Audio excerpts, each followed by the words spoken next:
Hey, welcome back to part 3 of my previously owned vehicles series. Today I'm going over my 2002 Camaro SS with the center mounted exhaust, which you'll see abbreviated in the 4th gen forums as CME. I bought this one completely stock in 2011 outside of the previous owner installing iBox Sportline springs, which I really don't recommend because it slammed the body right on the bump stop and it forced you to learn every bump in the road. While I was in college, I could only really afford small modifications, so I started with the burger panel blackout mod and replaced the rear emblems with stainless ones from Emblem Pros. But I paired that blackout burger panel with the LT1 taillights from a 1993 to 97 Camaro, since those taillights had lines that accented the style a lot better. I freshened up the interior by painting some of the interior plastic, placing the cheap center console cover and the leather on the stick with Napa leather from Redline Goods. Also, I had a custom gauge cluster created with the SLP build number incorporated into it, which I thought was really cool.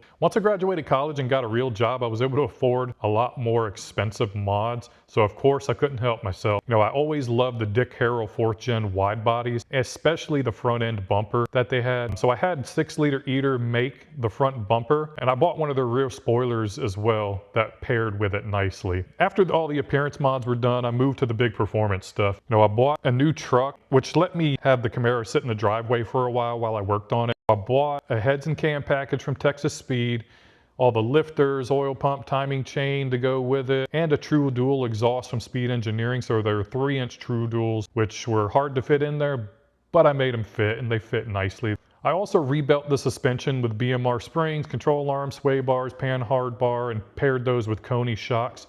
And a fresh tune from AJ with anonymous calibrations really finished up the project. This car was an absolute beast.